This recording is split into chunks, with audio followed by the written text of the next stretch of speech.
Bonjour, bonjour, bonsoir à tout le monde et partout où vous êtes. Je vous en prie, comme d'habitude, si vous n'êtes pas encore abonné, je vous en prie, abonnez-vous. Abonnez-vous dans la chaîne Mwana Congo José Télévision 4x4. Commentez l'émission, likez et partagez l'émission si vous en avez l'occasion. Mes salutations, on voit en tout cas de partout, vous tous, les abonnés de la chaîne, en particulier le berger Samuel de Maniema, province de Maniema, dans Kabambare, dans la commune de Salamabila, pasteur de l'église, berger de l'église, vient et voit. Église, ministère de l'évangile pour tous, vient et voit. Il a voulu aussi faire partie du groupe. Dans quelques instants, vous serez intégrés dans le groupe de patriotes et parlons de la politique. Il y a encore au niveau de l'Angola, M. José Mbala, qui a présenté ce vœu d'être intégré dans le groupe pour parler de tout ce qui se passe dans l'actualité de la République démocratique du Congo. Alors, je vous en prie, on va commencer de ce que nous allons parler aujourd'hui. Nous sommes le 15 juin 2024. Tokolobela Makambanini, au sommaire, la situation sécuritaire. Guerre réseau les Kandengeni. Tokolobela Peli Soussou pour Makambu ya remise et reprise côté ministère intérieur. Tokoyoka déclaration ya communicateur ya ancien ministre Nabiso ya intérieur pe témoignage to maloba ya ministre entrant tokobeta masolo ya Butembo ezokondonga putulu et makaletikala entre la police na ba manifestants déjà de part et d'autre bazo kufa. Alors tokende ko pesa un peu masolo pourquoi manifestation na esili ko salama. Deuxième jour ya procès ya présumé ba assaillant envahissant qui ndeko éviter le caméra peut parler de la nation et les cas qui moi contre rendu tokoyo kango moi quelques minutes en bref et tokobeta masolo ya qui a proposé Anthony Kinzo na pembeni ya mokonzi mboka pona azala directeur du cabinet na ye question ezalaki mokola lobby ba débat et salami na ba forum ebele na ba forum ya ba zamba na ba forum ya parle de la politique les patriotes ba forum mususu en tout cas ba pe ba chaîne ebele ba débat et salami sur nomination et un nouveau directeur du cabinet source naie parce que belé ba bambier ba qualifié déjà des proches de tout chipoye mokope aza tout chimoko akola mingi na kati ya est-ce que ezabongo alors qui avait proposé tokoyoka réponse lelo nde tokokende kosuki sana sujet ya Edi Kapen défend ba militaire ou bazala ba kariminier alobi esengeli bazala wana parce que bazana tina oyo basili kozalela na kati ya ba site minier donc Edi Kapen di net na ba proposition to na demande dénonciation ya ba militaire na kati ya ba site minier pe yemoko toyoka ki un certain moment chef d'état-major kopesa ba discours était ba militaire wana ba bima na kati ya ba site minier mais pona Edi Kapen alobi net bana musala na bango tokoka nini Edi Kapen pe asili koloba na kati wana. Alors je crois toko banda na sujet ya situation sécuritaire officier moko non voyons un peu na kati ya bandeko nyonso oyo bakomantaka na bosenaka bango te donc napesaka bango bambote tout le temps yango wana au fur et à mesure nazokende kopesa émission au fur et à mesure na kopesaka bino mbote. Alors officier moko azalaki kosala musala ya renseignement côté ya M23 kombo na ye Irio Teo ye asilaki kozwa masasi epai ya bawazalendo na mokolo ya lobby na axe ya Rwindi mpona koloba ke na situation sécuritaire makambo ezosakana te drone na biso ba Sukhoi ezalaki ya komata likolo. Drone ezalaki musala nango CH4. Ba force aérienne ya FARDC bazo koba koseme désolation. Nangambu ya ba RDF, M23, IPDF, etc. na alliance na bango bazali. Kuna na kati ya Bwito na Ruchuru, ba Uganda bele, ba Rwanda bele, ba kufi lokola banzinzi na ba bombardement. Batke ba meme bango na enfer. Pas moyen ya ko échapper. Alors, bravo na 32e brigade ya commando ya ba Berever ya FARDC, pe bravo na ba Wazalendu, encore ba M23 ndenge baza coincé moyen ya kobima ezate basili ko senga lisusu, basili ko solliciter lisusu un couloir humanitaire pour ete epesa bango renfort ya biloko kolia. Esalami kuna na ngomba, bangomba aux environs toujours ya bakani ya bayonga. Alors na ngomba ya Kosopo ezalaki pe na moto mokola lobi na ba bombardement na mokola lobi. Na kote ya Vichumbi, Kiagala, Igobora, bamboka ngo pasi pona ko prononcer okoko ne ko loba elo mususu. Donc na kote ya Vichumbi, Kiagala, Igobora, bamboka wana nyonso massacre total ya ba M23 en débandade. 5 na kati ya ba Rwandais RDF ba yeli susu komitika na maboko ya ba FARDC bito koka na bisote. Lobby vendredi le 14 juin na ba 11h50 ne position ya ba M23 RDF na kati ya Kanyangoi na mboka ya Kachiru, Kachiru na mboka ya Kachiru. En tout cas mboka wana eza na kati ya groupement Bukombo. Je crois na Ruchuru kaka ezalaki réduit en cendres par les frappes de drones CH4. Ba rescapé ya M23 RDF bazalaki na isika ya kokimela te ya ba moko moko na bazamba baleli na munoko mboka. Un agent mususu ya renseignement ya M23 kaka na mukula lobi na Chumba, ye un jeune leader mais asalaka renseignement ya ba M23 na mboka wana Chumba, ye aselaki kozwa masasi na commandant moko ya ba opération ya ba M23 ye pe na kati ya Bishusha na kati ya Bishusha basilaki kozwa masasi. Alors toyebisa bango kaka bokende malamu.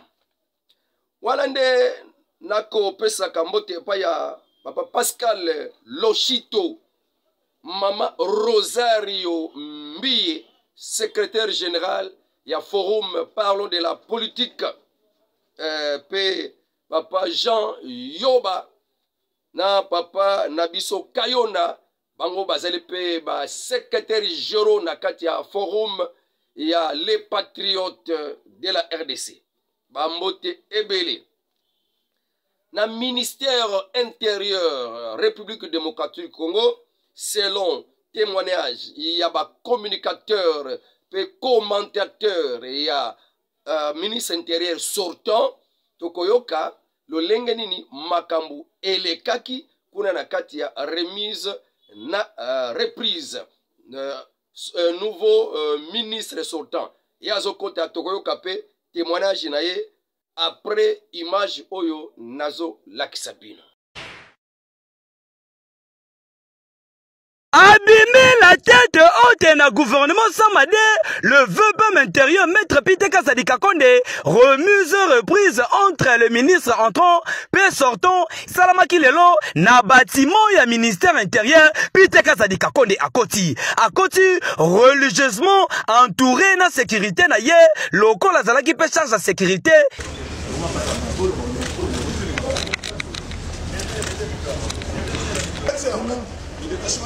Pour vous accueillir et vous rendre les honneurs. À côté na bureau na ye, ayambi le VP matron, Maître Jacques Chabani, oh le vice-premier ministre sur place, signature ya mikumba nyoso, apesi ye bâton de commandement, ya ba dossier nyoso, toyebi bien, Maître Piteka Sadika Konde, a traité kamrambo etali ba mobondo, likambo etali ba kuluna silisaki, nyoso atikeli, charge pa ya, le VP matron, Maître Jacques Chabani, oyo pe azangaki malobate, alobi pouvoir oyo ezakaka ya continuité.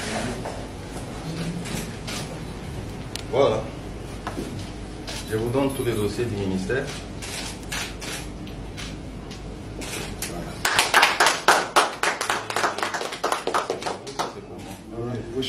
Je vous prie de venir prendre votre place.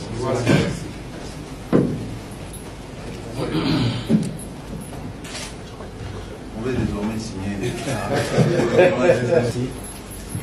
Je crois que c'est pour moi, je le fais en mon nom et au nom de l'équipe de Madame la vice-ministre, Monsieur le vice-ministre, Monsieur le secrétaire général, Excellence Monsieur le VPM. C'est pour moi l'occasion encore une fois, avec toute déférence, de remercier Son Excellence Monsieur le Président de la République, ainsi que Madame le Premier ministre, d'avoir porté leur confiance sur nous. Devant ma membre et à cabinet, il y a le ministre sortant, Maître Piteka Sadika Konde, échange l'équipe qui t'a loco la paix bazali, ban même famille politique, c'est-à-dire, IDP Tshisekedi ne tombera jamais. L'élan République démocratique du Congo est noté et tikali na histoire que le VPM intérieur, Maître Piteka Sadika Konde, na 14 mois à sali bilembebele. Affaire Kabakaba, ya bakidnapping à Silisa, likambo etali bobondo, conflit ya bateke yaka, lelo réforme à la police, recrutement à 13 000 policiers, lelo esili, ko sécuriser ma province, ben élection le kikitoko, ezali bilembo oyo tokiko lobake. Le ministre sortant, Piteka Sadika Konde, a travaillé qui na vision ya Muka Tombolo Fachi Beton. Topesi kaka, bonne chance na le ministre entrant, Maître Jacques Chabani, identité IDP. Donc, côté la bien, en présence, il y a membre ya cabinet, ya ministre ya intérieur Peter Kazadi, sortant, de remise et reprise et salamaki. Namaloba ya Yemei, et yokani penza biente, ya papa Jacques Chabani, ye asiliko lobake, en tout cas, aza déterminé. Ya ko relever défi. Asiliko assurer sa ferme décision, sa ferme détermination. Il y a qu'à œuvrer pour la restauration de l'autorité de l'État. À sa déterminé, il y a qu'à relever défi. Il y a Kuluna, il y a policiers indisciplinés, il y a Zoba, et il y a qu'à ternir image, il y a la police. Et ako s'éternir, ako vendre la penza na makambwana, sécurisation des civils et de leurs biens. Namboka ya Butembo, territoire ya Butembo, toujours na Nord Kivu, toyebi que plus de 40 civils bazalaki tués et pa ya ba ADF oyo, ba salipe musala na côté ya mboka ya Ituri, mboka ya Ituri, bayena Beni, ti siko bazo fofele nzela, bakende Butembo, ti bakende ko rejoindre ba M23, bazo bunda na kati ya Kanyabayonga pe ba mboka mususu kuna, ba Kikuku, etc. etc. Mais, kote la biloko wana ke ba, oyo basengle kwa sire ba civil sécurité, police, PE, ba FARDC, bazo salangote, ba ko talaka na bango, na misu, ndenge ba civil bako kufa sans intervention o esengeli esali kanda na ba civil bango moko ba civil ba se organiser ba jeune ba kiteli bango na zamba pona kolanda ba oyo babomaki bandeko na bango bamosusu batikali na mboka batikali kosala marche manifestation ya colère contre bizaleli ya ba ADF pona koboma batu pe bizaleli ya ba charge ya sécurité pona kosala eloko te liboso na ba tuerie wana ya kokamwa la police efongoli masasi na ba manifestant elobisi banganga balobi ba oyo baye babomi bino pe bozoboma bato bazo manifester na bango bozoboma bango seke boa eloko moko bango pe ba civil batomboki bakamati policier moko babomi balobi na ndenge tozali na tongo ya le 15 juin tozali déjà match nul bobomi déjà civil moko na kati ya masasi bofongoli biso pe tobomi policier moko ndenge makambo kosukela na mokolo lelo toyebi nanu te me matoi ezaka kakuna na bandeko na biso bapesaka biso information na Mambasa kuna na Ituri bilelo ezalaki kaka mpona bato ADF na Beni bilelo ezalaki kaka mpona bato ya ADF. Alors pourquoi donc grève eza kuna na kati ya Butembo mpona ba habitant oyo na ba Busanza bazalaki vraiment kosilika mpona tuerie ya ba ADF manifestation esalami makasi babomaki batu na mbao na kati ya Butembo kaka wana esali cause ya but ya marche na bango. Toke na dossier mususu ya Zaiman non to bandana na dossier ya deuxième jour ya procès ya ba présumé assassin assaillant na kati ya ndako ya Vital Kamerhe pe na bureau ya président Félix Tshisekedi. Makambo eza déjà na deuxième jour nango ya procès. Premier jour ezalaki kaka ya identification ya moko na moko tata na ye mama na mboka na musala salaka. Mais deuxième jour pe ezalaki moi continuité ya identification kaka ya ba prévenu. Poursuite ya identification esalamaki mais moko na kati ya bakangami babengaki ye Magi Mata ye azalaki gérante ya auberge esika ye Christian Malanda a vandaki yambote asala sale bezone na ye mais yakokamwa carte d'identité a présentaki Yamabe Yalokuta nde Magi Mata la gérante ya auberge ou sika oyo Malanga Christian azalaki logé a présentaki identité ya mabe eutaki na carte na ye ya identité ya mabe et dans cette auberge il avait fourni une fausse pièce d'identité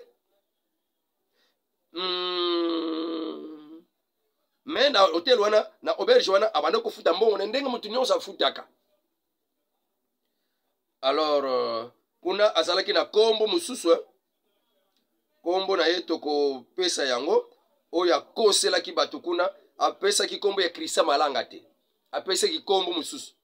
Ok na lukango na ba papier mais na zo lukango tango na monango na kopesa ngo. Alors ba avocat ya mama wana Magi Mata basengaki libération provisoire ya Magi Mata poye azalaki kaka musali koyamba client nyonso ndenge ayambaka client nyonso carte oyo ye apesaki ye nde ezalaki na kombo mususu me ya Christian Malanga te nde bavocat na ye basengeli liberté provisoire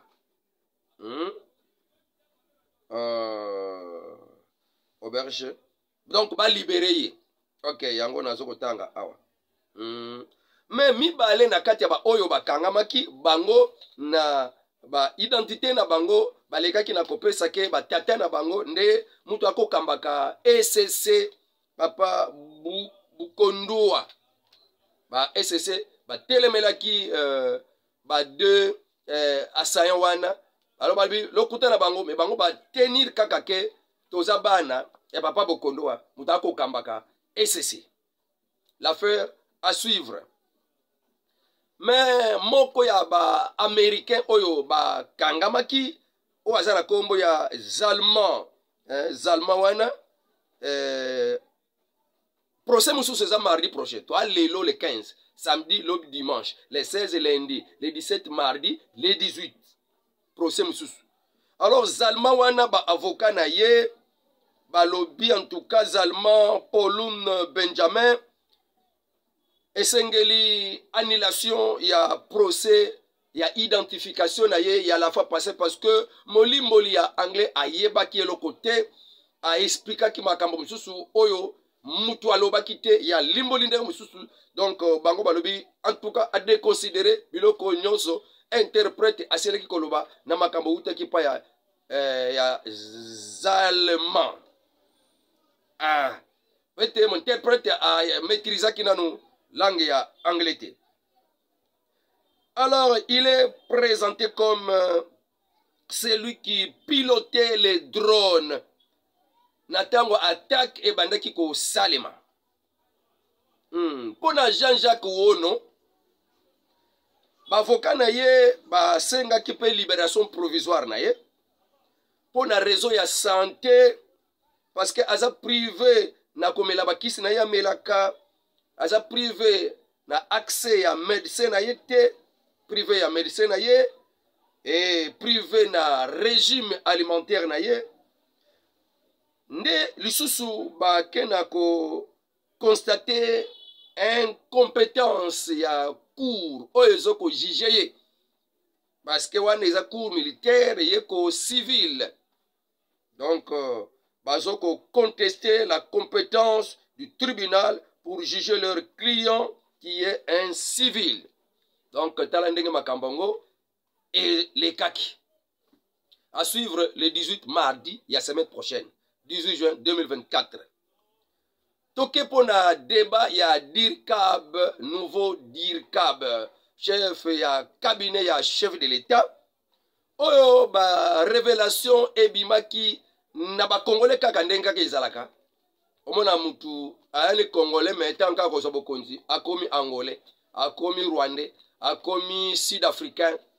Est-ce que nationalité obazo bamba eza mabe eza yango to yango te? Bon, même ceux qui mutu azana ye un étranger ako travailler na ye comme directeur de cabinet ceux qui mukonzi wana yamboka pesi confiance. Mais kaka akobanga pona oyo, tribi oyo, non. Ekolo oyo, pays oyo, manœuvre bazalaka nango pona mboka na biso ke ceux qui toyo ki na biso ke un Sud-Africain, un Égyptien, un Marocain, un Tunisien, un Gabonais. Je crois ekoningisa nango ba Congolais te kozala directeur du cabinet. Mais koyoka tuchi en tout cas ekomela ba Congolais que ceux qui pensa la fois prochaine, je crois, batu ebele ndenge ezalaka na bamboka soki ekolo wana ezalaka danger pana bino boko pekisa na bana na bino bakolanda babala na kana ekolo wana te. Je crois que na mikoleko ya vie makambo oyo batuchi bakanisaka pona biso bakongole pe maye basala déjà pona biso pe oyo basala na ba projet pona biso sur l'empire tuchi tokebela kabango. Je crois ekozala un jour ya kolobake mukonzi moko susu te wa koyana bokonzi akozala mwasi ya ekolo oyo ndenge zala kama esala makana Zambie yo olingo koma mukonzi jamais ozala na une femme étrangère. Je crois ce qui est comme pe na mboka République démocratique Congo ekozala bien.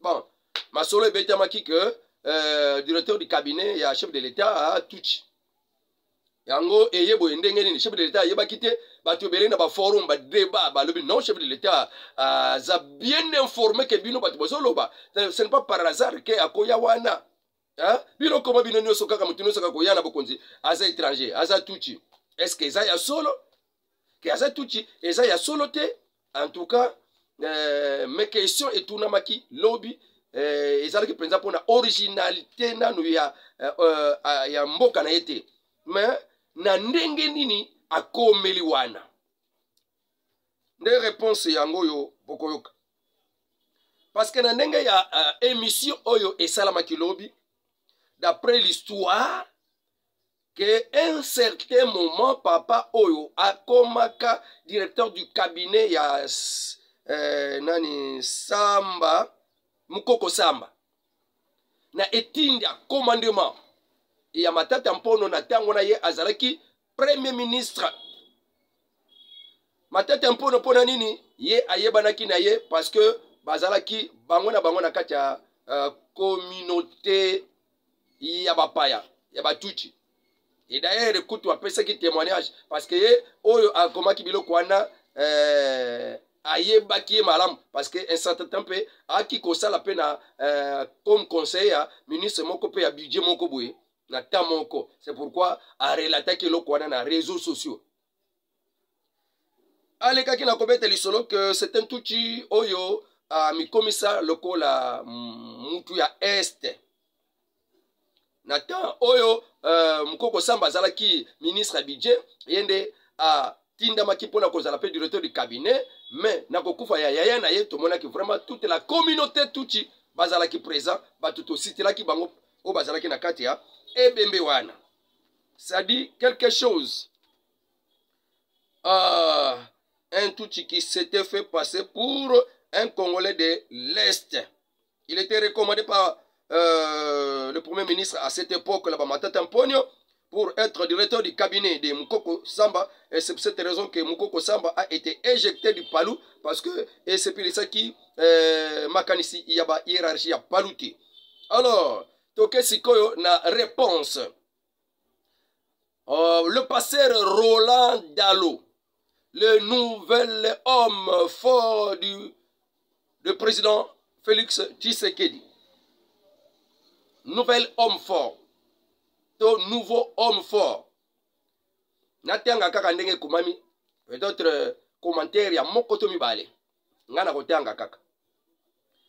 Ce n'est plus une chose à rappeler que le président Félix Tshisekedi a bourré son cercle restreint de très fidèles et proches du pasteur Dalo de l'église de Philadelphie, qui est devenu son très proche conseiller bien que dans l'ombre.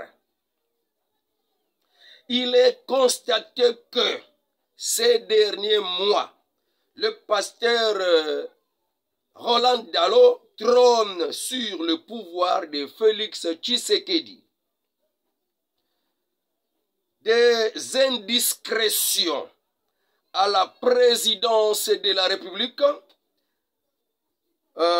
avancent que ces jours, Bamikoloyo, il est l'homme qui chuchote à l'oreille du président de la République et ses souhaits sont vite exaucés, sans aucune forme de procès. Aujourd'hui, grâce à Roland Dalo, pasteur de l'église de Philadelphie, qui a étendu son influence au cœur même de la cité de l'Union africaine, l'église Philadelphie est maintenant au centre des enjeux politiques majeurs de la nation congolaise. Akansi boyoka français bien. Bona ba mama ba koko poko mekampe kolimbola na mwalo mbango. Non seulement au sein du cercle de la première dame, même première dame plein ya bandimi ya Philadelphie.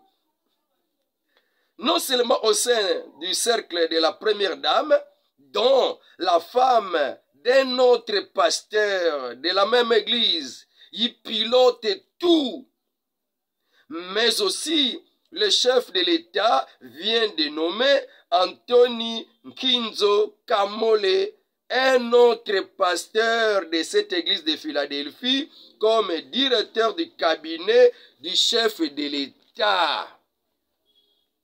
Aza pasteur na église ya Philadelphie. Moi si mususu aza directrice ya cabinet ya mama Denise Nyakeru, moi si ya pasteur mususu na kati ya église ya Philadelphie. Le cabinet de la première dame est chapeauté par maman Nathalie Luamba, épouse du pasteur Ken Luamba de cette même église Philadelphie. Ce qui permet à Roland Dallot d'élargir ses marges de manœuvre au sein du pouvoir en place. À savoir, en RDC, les pasteurs ont une place importante de choix dans la vie des croyants. Voire même, avant Moubali Nayo, c'est le pasteur d'abord. Avant moi Nayo, c'est le pasteur d'abord. Ici au Congo, le pasteur a décidé pour Nalibala. Na lingi yango te ebala na te. Na lingi yango ebalani. Ba tata ba bota bana na droit ya second ya seconde position. Wana en Afrique. Hein? Alors, à savoir encore que un autre pasteur de cette même église Philadelphie, au nom de Freddy Yodi, est à la tête de l'agence de pilotage, coordination et suivi des conventions de collaboration. Au babengi APCSC. Moutazo Kambayango, Freddy Yodi, un pasteur encore de Philadelphie.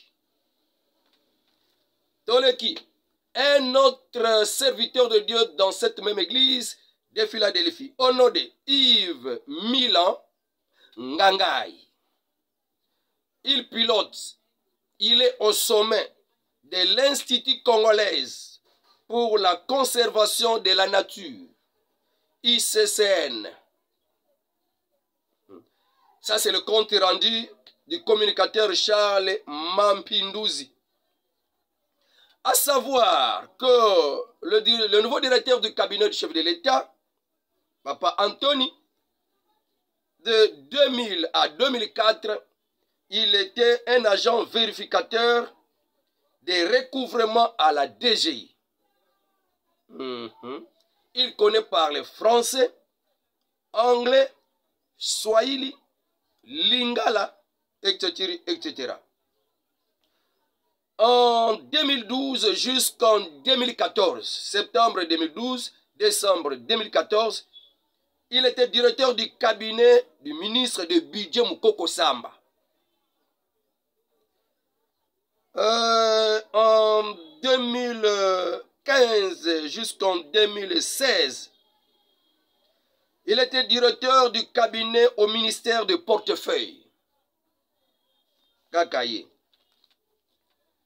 Wana bosiri koyoka sikoyo batu mabitula ki question akomili ko ndenge nini akomili ko ndenge nini kutu na ebembe na ye ya netanga kufaka pona nini communauté tu jifuba zala wana ye pona ni matata recommander ki azala kaka nani directeur du cabinet ya Mukoko Samba nyonso wana nde balobaki ke na tata mpono na tango wana azalaki muta Kabila proche de Kabila tout ça de Kabila nde yango na réseaux sociaux bakendaki koloba ko lokola zaki recommander pa matata c'est que bayibani na matata et bango moko baye ko révéler que d'ailleurs tango azalaki proche même ya Joseph Kabila ya famille nyonso biologique ya Joseph Kabila etc etc. Alors wana ezande ba makambo bango balobi bisu ba parlementaire debout toko occupé ba poste ya boye quand le président Félix Tshisekedi na 2019 alekaki na kosine makambo kuna na Genève bapine tumbama batu bakufi ya bomoi bazozika na kati ya permanence Batu oyo bazosambela na bango na église kale mama bamusu bazosala bafaire na bango. Maintenant que Dieu a récompensé l'UDPS, combat ya UDPS. Maintenant, plusieurs aussi, nous avons pu exaucer bango, balia elongo, na oyo banyo kwa makina UDPS. Et autre kolobaka kapa président de la République, j'aime beaucoup. Ne négligez pas les siens. Tolingi, parlementaire debout. Il y a de ces parlementaires debout, licenciés, gradués, D6, même tangate, qui ont contribué, kana bango yako salela. Les parlementaires debout, ebele mayele, pe capable yako sala. Kokipe poste ministériel, poste ya ndenge na ndenge, na cabinet, na présidence. Maintenant que ceux qui contrôlent ça et pas y passer dans le cabinet présidentiel, puis y a bisika moussous même dans le cabinet ya Mama Denise Nyakeru, c'est que ba na IDPS ba na place nini. Ba lingi papa na bango. Na ba parlementaire debout, ba parlementaire chaque matin sur la ba parlement debout, koyoka makambo évangile seront fachi. Ils seront récompensés quand na ba place ya minene pe merci quand même. Nandenge que malembe tozo kake ba kombo ezozwama pona koyeba na kokaze tokotalela biloko wana soki koleka ndenge nini tokozanga pete na koya ko témoigner. Edi Kapen justifie la présence des militaires sur les sites miniers parce qu'il existe des matières, des minéraux qui relèvent du domaine de la défense et des minéraux sous surveillance. Or, leur présence dans les sites miniers est donc justifiée que les minéraux moussoussou, lokola uranium, et les minéraux bako exploitakate. Alors, la société oyo bavandi si misala kuna ko banga ke bako exploiter biloko e kozala exploiter te. Lokola uranium, bino bolobi, biso toko exploiter cuivre, cobalt, bosuka wana. Mais ceux qui baza surveiller te, donc ne ko kotoka uranium, ba ne ko toka biloko mususu. Donc esengeli ba militaire baza la wana pona ko surveiller nyos d'après argument ya Edi Kapen. Ba kolongwa te ba militaire na ba site minier parce que makambo wana etaleli bango. Ne réponse asili kopesa Edi Kapen. Si ko nenga lobi réponse wana. À quelle rencontre na recommandation ya chef d'état-major Christian Chiwewe to bayokanaki keza la bongo wana papa Chiwewe azonga suna parade aya ko contredire ba décision apesaka ya bobimi ya ba militaire na ba site minier parce que ba nyoko la ba civil o pe ba bikelaka na moi kotimo la ba minere artisanalement. Mais bango wana ba structure ya ba société civile ba dénonçaka ke ba militaire wana bango moko pe ba kotaka na makambo ya kotimola ba koma ba affairiste musala ya kokengela mboka oyo ba lapela ndaye basala kango. C'est pour cette raison Edi Kapen abosani pe côté wana o ba funde la kaba militaire na ba kariminier ba lingi ba civil te po ba komona makambo bango basalaka. Mais Edi Kapen défend. Ok. Donc, on a souka. Il y a ma solo na biso ya mukolo lelo. Ok, je crois. Merci beaucoup, nous sommes à la fin. Nasir Kotala ngonga o déjà to sali. Donc, on ka bangonga ebele te parce que ba mususu sengle ba landa po ba kena bango na misala. Na pesi mbote nga pa papa John Mulenda. Jean Manuel Motebele, papa Paulin Kabwaya. Kuna na kati ya Angola, Mbote Ebele, Zambia Pambola Bino, sans oublier na kati ya diaspora ya Poto, papa pasteur Jérémy Mayelele. Au revoir. Avec Dieu, nous ferons des exploits.